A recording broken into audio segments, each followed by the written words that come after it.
आज आप मेरी कहानी में माता सीता की कहानी सुनेंगे। तो चलिए कहानी शुरू करते हैं। यह कहानी सीता माता कहती थीं और श्री राम प्रभु इसे सुना करते थे।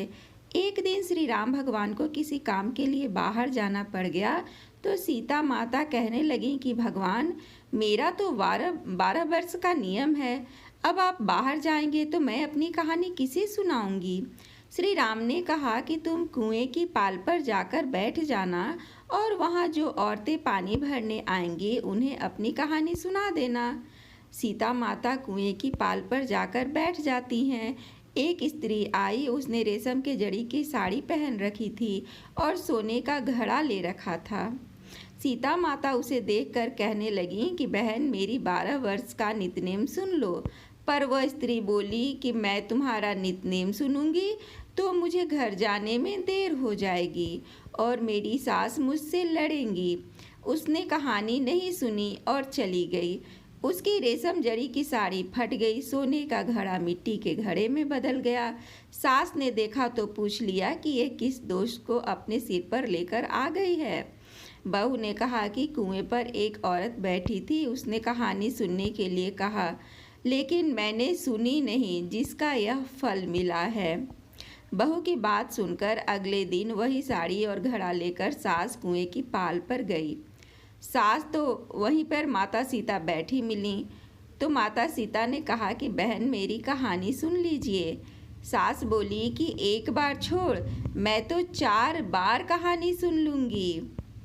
राम आए, लक्ष्मण आए, देश के पुजारी आए, नित नेम का नेम लाए, आओ राम बैठो राम, तपी रसोई जियो राम, माखन मिश्री खाओ राम, दूध बताशा पियो राम, सूत के पलका मोठो राम, शाल दुशाला पोठो राम, शाल दुशाला ओढ़ो राम, जब बोलूं जब राम ही राम, राम सवारे सबके काम, खाली घर भंडार भरेंगे, सबका बेड़ा पार करेंगे, श्री राम जय जय राम। सास बोली कि बहन, कहानी तो बहुत अच्छी लगी। कहानी सुनकर सास घर चली गई और उसकी साड़ी फिर से रेशम जड़ी की बन गई। मिट्टी का घड़ा फिर सोने के घड़े में बदल गया। बहू कहने लगी, सासू माँ, आपने ये सब कैसे किया।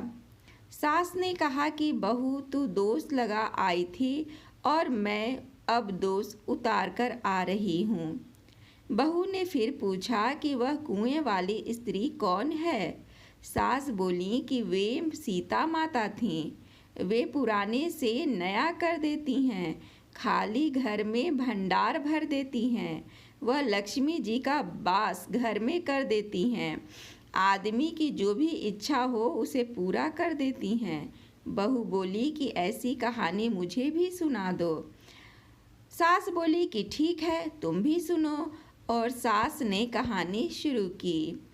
राम आए, लक्ष्मण आए, देश के पुजारी आए, नित नेम का नेम लाए, आओ राम बैठो राम, तपी रसोई जियो राम, माखन मिश्री खाओ राम, दूध बतासा पियो राम, सूत के पलका मोठो राम, शाल दुशाला पोठो राम, शाल दुशाला ओढ़ो राम, जब बोलूं जब राम ही राम, राम सवारे सबके काम, खाली घर भंडार भरेंगे, सबका बेड़ा पार करेंगे, श्री राम जय जय राम।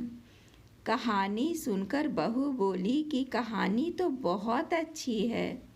सास ने कहा कि ठीक है, इस कहानी को रोज कहा करेंगे। अब सास बहू रोज सवेरे उठती, नहाती धोती और पूजा करने के बाद नित नेम की सीता की कहानी कहती। एक दिन उनके यहाँ एक पड़ोस की औरत आई और बोली कि बहन, जरा सी आँच देना। तो वह बोली कि आँच तो अभी हमने जलाई ही नहीं। पड़ोसन ने कहा कि तुम सुबह 4 बजे से उठकर क्या कर रही थी फिर। उन्होंने कहा कि सुबह से उठकर हम पूजा करते हैं, फिर सीता माता की नित नेम की कहानी कहते हैं। पड़ोसन ने उनकी बात सुनकर फिर कहा कि सीता माता की कहानी कहने से तुम्हें क्या मिला? तब वे बताती हैं कि इनकी कहानी कहने से घर में भंडार भर जाते हैं, सारे काम सीधे होते हैं, मन की इच्छा भी पूरी होती है। पड़ोसन कहने लगी कि बहन, ऐसी बात है तो ये कहानी तो मुझे भी सुना दो। वह बोली कि ठीक है, तुम भी यह कहानी सुन लो। सारी कहानी सुनाने के बाद पड़ोसन कहने लगी, बहन, कहानी तो मुझे बहुत अच्छी लगी। अब वह पड़ोसन भी नितनेम सीता माता की कहानी कहने लगी। कहानी कहने से सीता माता ने पड़ोसन के भी घर में भंडार भर दिए। अब तो पूरे मोहल्ले में नितनेम की कथा चल पड़ी। हर किसी की मनोकामना पूरी होने लगी। हे सीता माता, जैसे आपने उनके भंडार भरे, वैसे ही आप हमारे भी भंडार भरना। कहानी सुनने वाले के भी और कहानी कहने वाले के भी। आज भी उत्तर प्रदेश, बिहार, हिमाचल प्रदेश और हरियाणा के कुछ क्षेत्रों में ये कथा बहुत ही चाव से कही और सुनाई जाती है। तो इस कथा को यहीं पर समाप्त करते हैं। नए होंगे तो चैनल को सब्सक्राइब कीजिएगा। कथा सुनने के लिए धन्यवाद।